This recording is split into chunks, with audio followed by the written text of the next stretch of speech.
Welcome back to Okaloosa Today. We're taping here in the Destin-Fort Walton Beach Airport. Joining me is Parker Destin, newly elected councilman. Just heard from Chatham Morgan, who was also elected. Congratulations to you.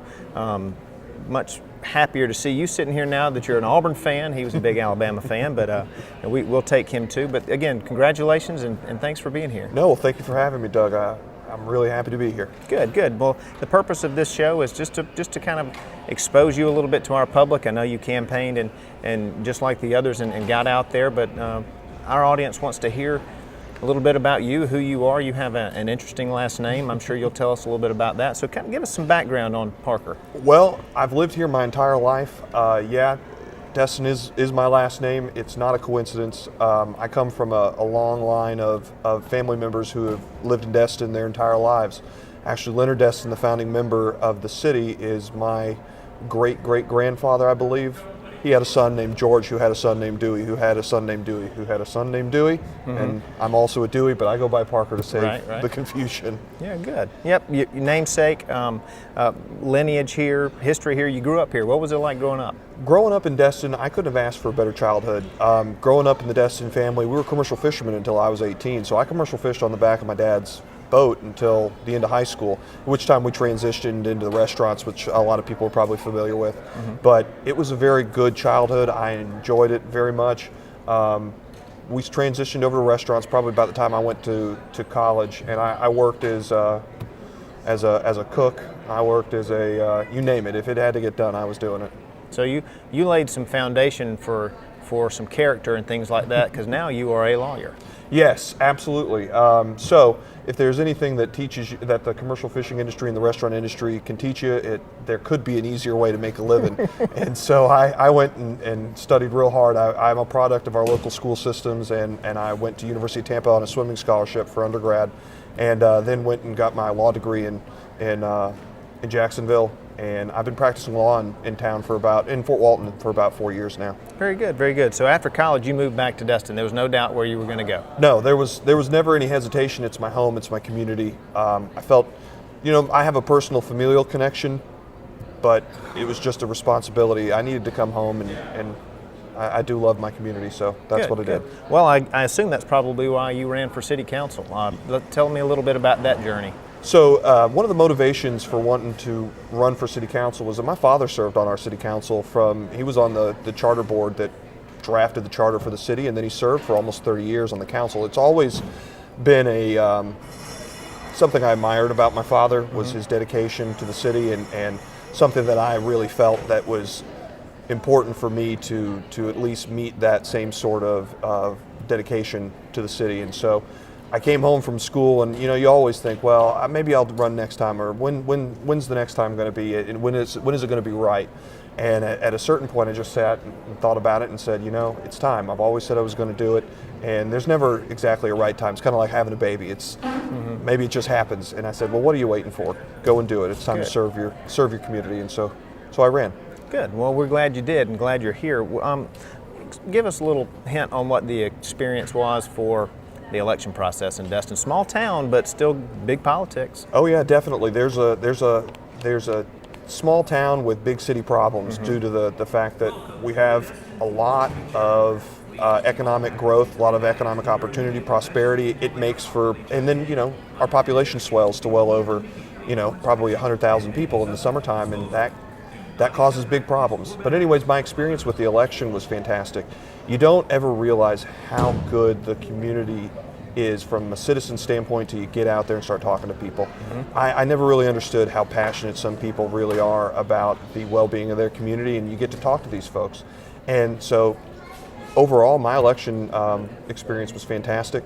Not too contentious, but there was a lot of good folks, and we had a very wide berth of folks, but the unique thing, or the ubiquitous thing that we had, the common thread, was that everybody who did run had that shared commitment to the city. And we only had 4 spots coming up, and we had 11 candidates, but everybody really deeply cared about the community, and that was a good experience. Good. We have 2 brand new council members, you and Parker.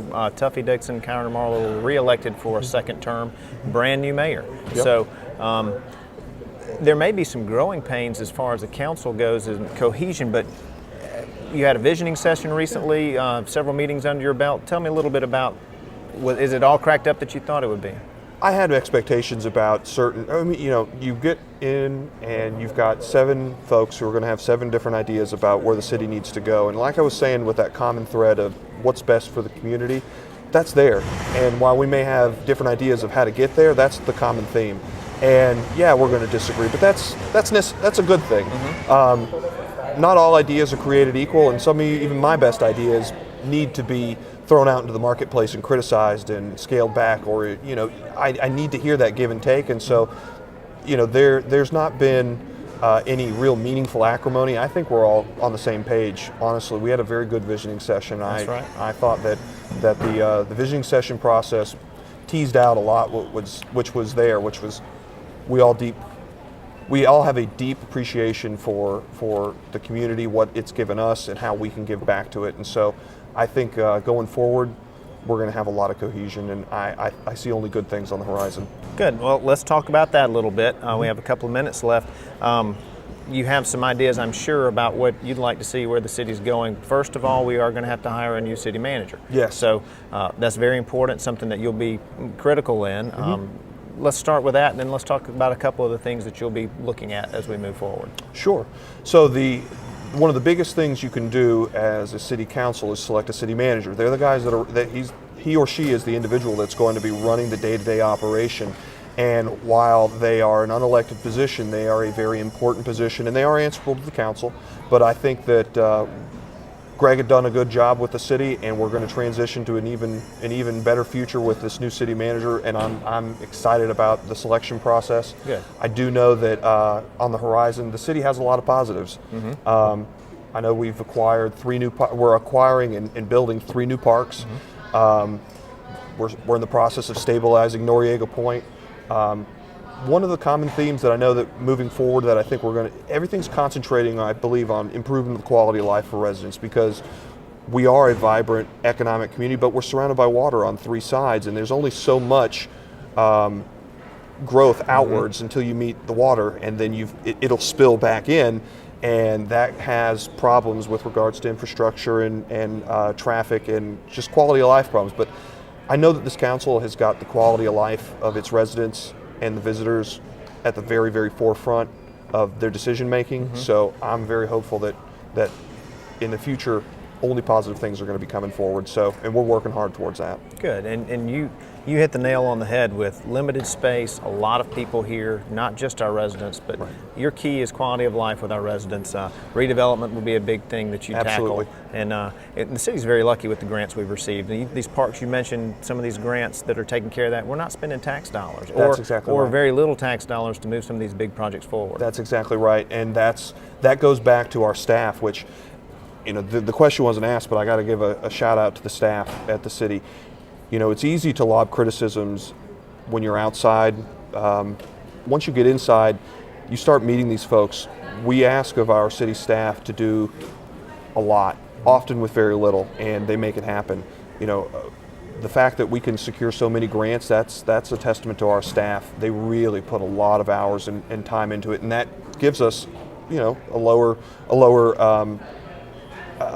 impact to the citizens from a tax standpoint, and that's really a shout out and a kudos to our staff. Well, good. Well, you have a great base to work from. We just appreciate you being here. Look forward to having you back on the show. Oh, I'd love to be. And just thank you for running for council, getting elected, and being here. I appreciate the opportunity. Thank you, Doug. Very good. Thank you for watching this segment of the show. We're going to take a quick break and come back with Joe Sawyer with the City of Fort Walton Beach next.